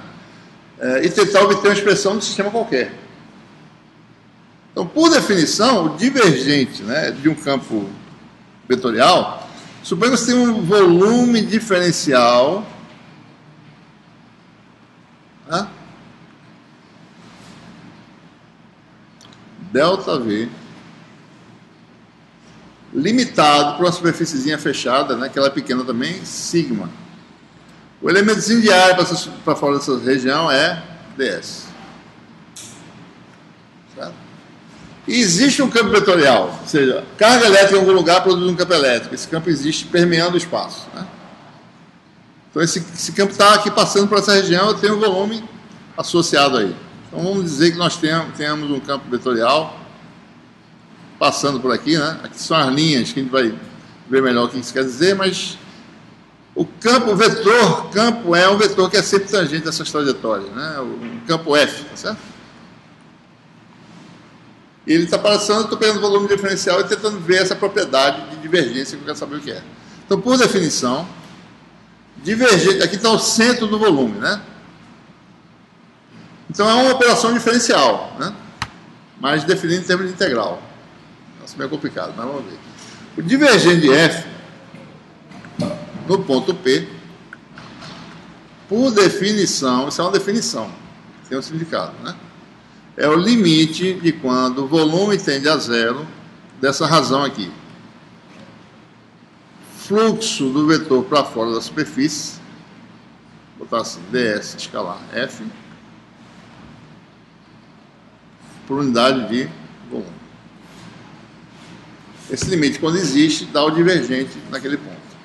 Como o nome está dizendo, essa quantidade diz se o campo, por exemplo, sai de um ponto do espaço ou chega nesse ponto do espaço. Porque, intuitivamente, se eu calcular esse fluxo, né, positivo, quer dizer que esse campo está saindo. Isso me dá uma medida desse tipo de propriedade. Existe fontes de linha de campo num ponto de espaço? Essa é a pergunta que o divergente responde, certo? Mais ou menos. Se essa condição existir, então, se eu calcular o fluxo para fora e dividir pelo volume, eu tenho uma razão que dá o divergência. Se isso aqui acontece dessa forma, essa quantidade é positiva. Então, você imagina como sendo uma fonte d'água, né, jorrando água em torno de um ponto. Fonte d'água mesmo, saindo água. Então, tem um divergente, tem uma fonte d'água ali. Então, o divergente é um detector de fonte. Ele detecta a fonte daquele campo. Quem produz aquele campo está naquele lugar, tem divergência ali. Então, é isso que ele calcula. Se eu tivesse convergência, né, para o ponto, né, eu tenho o sumidouro. Está sumindo o campo daquele ponto. Né? Então, por exemplo, campo elétrico, né, ele pode divergir de uma carga. Se você calcular o divergente do campo elétrico, você vai dizer, bom, se existir um divergente em algum lugar, tem carga naquele lugar. É um detector de carga. Então, por isso que é importante o divergente. E a gente entende que isso tem esse significado pela definição, olhando aqui o numerador, certo? Isso aqui é só um processo limite para ter um resultado fixo, que não depende dos tamanhos, né? É uma propriedade intrínseca do campo, calcular essa operação. Observe a segunda coisa que a gente olha para essa equação. Isso aqui é área vezes campo sobre volume. A unidade divergente é o quê? A unidade do divergente de F é a unidade de F por comprimento. Certo? Então, deve ser uma derivada, porque é um processo de limite, né? Vai dar uma derivada. Por quê, né? Por unidade de comprimento, derivada em relação a comprimento, né? que mais? Mais uma coisa, o divergente resulta numa quantidade que é o quê? Escalar ou vetorial? Isso aqui é um produto escalar. Isso aqui é um escalar. A razão de dois escalar não é escalar. Então, divergente de F é uma operação que vai dar um escalar. Tá? Muito bem. Então, essa é a definição. O que a gente precisa fazer é calcular o divergente no nosso sistema de coordenadas.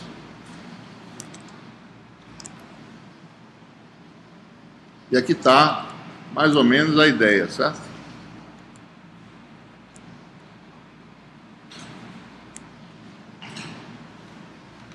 Nós temos aí um volume diferencial no sistema UVW, né?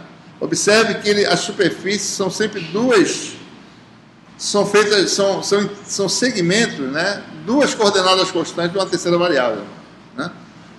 Isso aqui é o comprimento na direção V, por exemplo, no nosso volume diferencial. Isso aqui é o comprimento na direção W, isso aqui é o comprimento na direção U, né? Por exemplo, aqui, certo? Aqui é W e aqui é V. Então aqui é a direção do AU, certo? Então a área aqui seria quem? DLW, aqui seria DLV, certo? Ok? E eu quero calcular o fluxo para fora desse volume, então eu vou ter que pegar o fluxo nessa superfície, na de trás, que aponta, tem que calcular para cá, né? Na daqui, calcular para cá, na do lado de lá, calcular para lá, na de cima, calcular para cima, e na de baixo, calcular para baixo, certo? São 6 faces que eu tenho que calcular o fluxo. E o volume dessa região é fácil, é o produto desses 3 comprimentos que eu acabei de falar. Vai dar, o ΔV que aparece lá é H1, H2, H3, DU, DV, DW. Eu estou sendo um pouco informal aqui, tá? Podia chamar de delta maiúsculo aqui, tá? Mas são diferenciais. Tá bom? Então, observe, é nesse momento que a gente começa a tirar vantagem da base cíclica. Se eu calcular numa face, eu sei em todas as faces o resultado. Tá? Fazendo permutação cíclica das quantidades. Então, basta eu calcular o fluxo, né? Nessas duas aqui, por exemplo, né? Daí eu vou resolver o problema de uma vez só. O que eu vou fazer? Eu vou calcular o fluxo na superfície intermediária que passa pelo ponto P. O ponto P tem coordenadas. Vou aumentar um pouquinho aqui de ver melhor. O 0, V0 e W0. Vou chamar essa função o fluxo do vetor F através da superfície para o lado, no sentido de crescimento da variável U, vou chamar de φU. Certo? Vou dar aqui do lado. φU. Chamar de φU 0, porque passa pelo ponto em que a coordenada vale o 0, né, e tem as outras coordenadas também. Nessa superfície aqui, então ela vai servir como referência o fluxo na superfície intermediária, e aqui eu tenho o fluxo na superfície à direita, digamos assim. Chama esse de φU 2, e na de trás eu vou chamar de φU 1. O que eu vou fazer? Eu vou calcular o fluxo na superfície intermediária e relacionar esses dois a esse fluxo. O que eu quero saber? Eu quero saber quanto é esse fluxo em relação a esse aqui. Diferenças, certo? É isso que a gente quer, na realidade, né? Então, o que eu vou fazer? Então, eu vou calcular o φ 2 como sendo aproximadamente, né? Quem eu chamei o 2 aqui? Só ver aqui. Esse aqui, né? O fluxo nessa superfície aqui vai ser aproximadamente esse.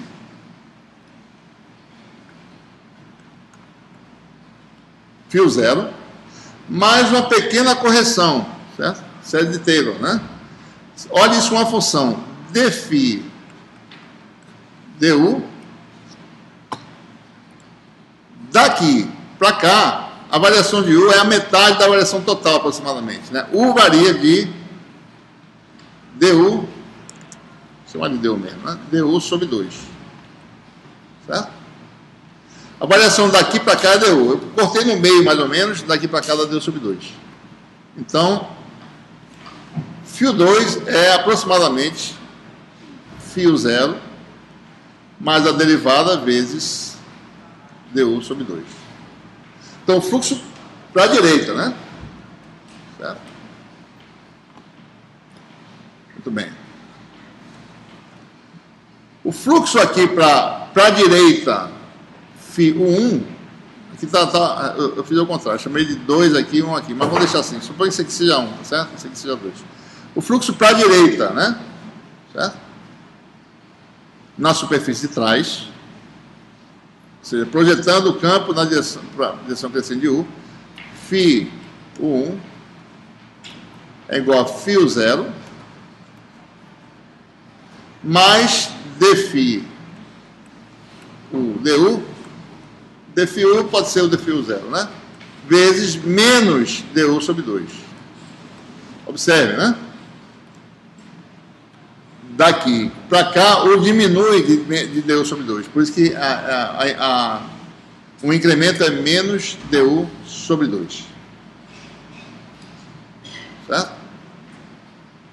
Então eu quero o quê? Eu quero calcular o fluxo φ2, quero a contribuição de duas superfícies, φ2, não é mais φ1, eu quero φ2 menos φ1. Porque eu quero o fluxo para fora da região, ou seja, quero calcular, agora olhando melhor aqui, eu quero calcular o fluxo através dessa superfície para cá e o fluxo através dessa superfície para lá. Eu calculei para cá e para cá, né? Então, esse fluxo para cá é menos φ1, certo? Então, a contribuição das superfícies S1 e S2 vai dar essa diferença. E se eu subtrair esse desse, isso aqui cancela.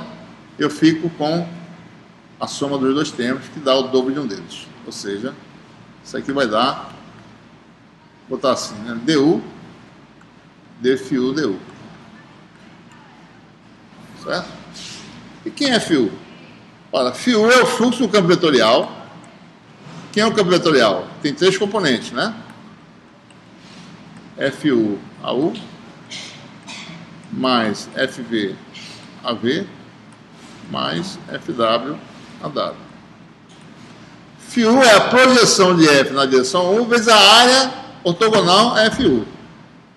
Né? H2, H3, dV, DW. Isso aqui é DS, isso aqui é DSU, né? Certo? H2, H3, dV, DW vezes FU. Tá? Ok? Então aí está a contribuição desses dois fluxos que eu calculei. Vai dar du.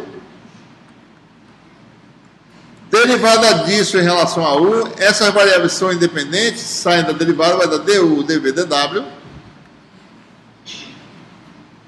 ddu, H2, H3, FU. Certo? Ok? Então, já está resolvido o problema praticamente. Calculei um pedaço do fluxo total, certo? O fluxo total vai ser a contribuição dessas duas, mais as outras duas, mais as outras duas. Como é que eu calculo as outras 4 superfícies? Para cada duas eu faço uma permutação cíclica, certo? Então, é fácil perceber que o fluxo para fora dessa superfície, saúde, FDS, não é alergia à divergente, não, né? Certo? Ok, então isso aqui vai dar o quê? Bom, primeiro termo vai dar du, dv, dw. Todos os termos, para começar, todos os três termos têm isso aqui em comum, né? Permutação cíclica disso dá o mesmo resultado. Então vai dar um pouquinho para poder ver, certo? ddu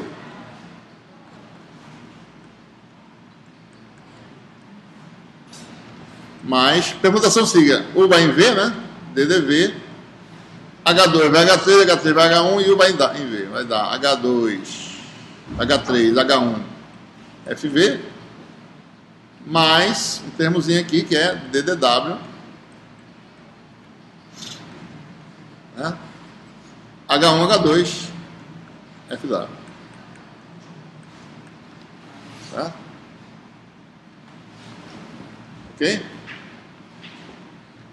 Então, calculamos o numerador da definição. O denominador é o ΔV, né? Que é H1, H2, H3, du, dv, dw. Observe que quem vai para zero no processo limite são esses elementos aqui. Quando eu faço a razão desses dois, isso aqui, ó, vai embora. Tá? Então você fica com o divergente de f, expressão geral, é 1 sobre produto dos H's e as derivadas. DDU, basta saber um deles, H2, H3, FU. Como eu sempre falei, né? Basta saber um termo. Os outros dois termos, cíclico. Mais DDV, H3, H1, FV. Aqui, mais DDW, expressão geral. Né? H1, H2, FW. Ok? Então a gente... Eu estou pensando que já passamos da hora aqui, né? Um pouco tarde, né? A gente fica com essa expressão geral, a gente vai falar um pouquinho dela na outra aula. Esse pedacinho ainda divergente. Mas a gente derivou a expressão geral para o divergente e vai ver um pouco mais de expressão no sistema de coordenadas na próxima aula, certo?